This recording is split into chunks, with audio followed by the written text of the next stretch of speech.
everyone, Nick here. Welcome to episode 2 of Geared Up. Today we're going to be taking a look at the 2016 BMW S1000RR. I wanted to get my hands on the new one. I'm hoping that is still a possibility sometime in the future, but I wanted to do the 2016 version first because I already had it, and I want to compare the two for when I get my hands on the new one. But today we're going to meet up with Tyler. You guys saw him in the last episode for episode 1 with the AGV Sport Modular. Today he's going to be reviewing his friend's BMW S1000RR. Let's go ahead and meet up with him and get this started. When everybody thinks they know ya, and y'all don't even know I own ya, and now I'm ready taking over, cause every day I'm getting closer. Just look at everything I'll show ya, and now I'm ready, I'm a blow.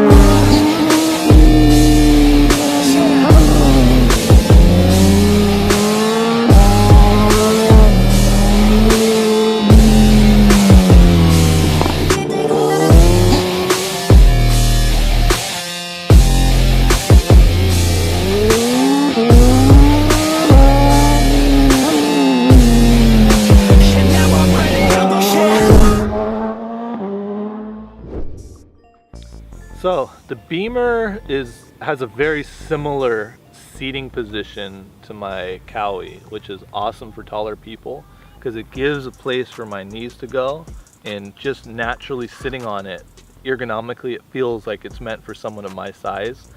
For example, I get on R1, you're cramped. You gotta put a tank extension on it, you gotta pull the bars out, you gotta push the foot pegs down.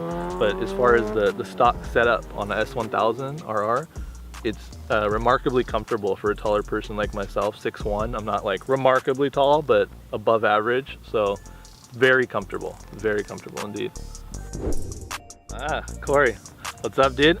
Glad you asked. It's amazing. It's one of my favorite bikes when it comes to that, simply because it's so torquey. All my power is really high, like, 9 and up is really where the meat of the power band is. On this thing, half throttle at 4 or 5K, it's just coming right up, just floaters.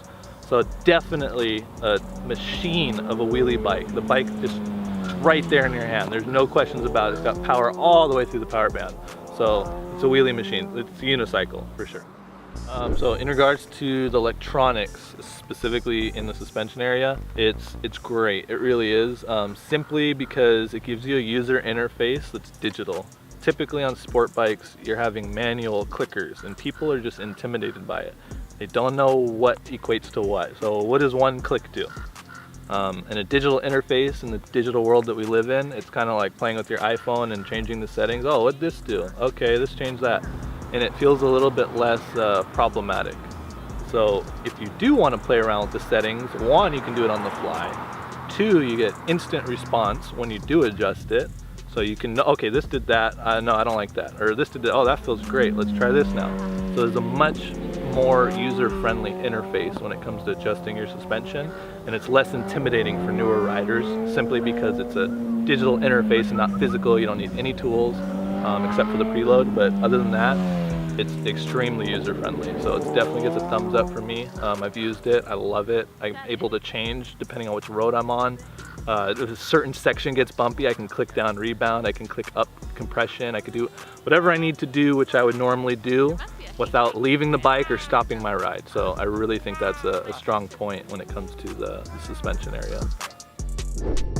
So today I actually experienced the traction control for the first time, where I was like, okay, that was traction control.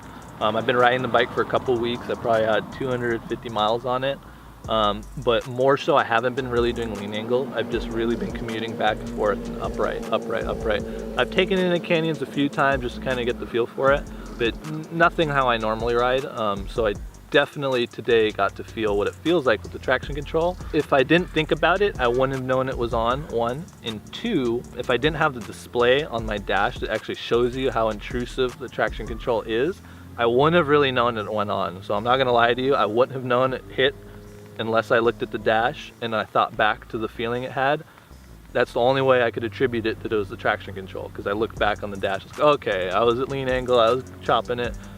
So you won't even feel it. It's super smooth. It's not going to cut out, it's not going to buck you, it's not going to do any of that stuff. And that's not in slick mode, by the way. That's just with the race mode on Pirelli Supercorsas. The daily commuter, the S1000RR, specifically the 16-year, it's a great bike. I only prefer to ride leader bikes on a commute. I know some people think it's ridiculous. I just don't like to be in high RPMs. I just need the torque. I want to go. I don't want to be 8,000 RPM just to go buy a car that, you know, needed to go by. So it's extremely user-friendly. And back to the suspension aspect, I just click the compression down a little bit, the front and the rear, and it's like you're gliding. So I have a race bike when I need it, and then I have a commuter when I need it. So it's kind of the best of both worlds in a sense when it comes to the new bikes, that you're able to make all these adjustments on the fly whenever you need to. So it's a great commuter bike, very user-friendly. It's not overheating, it's not bucking you, and you know, it's very user-friendly. All right, guys, that wraps up episode 2 of Geared Up. I hope you guys enjoyed it as much as I enjoyed making it. Thank you, Tyler, for always helping and being so detailed with your reviews. Make sure you guys check him out on YouTube as well. He's going to be coming out with a lot of his own content. So let's help him out. Head to the link in the description, subscribe to his channel. Leave a comment down below for what you'd like to see reviewed next for episode 3 of Geared Up. Other than that, guys, that's it for today's video. See you in the next one. Peace.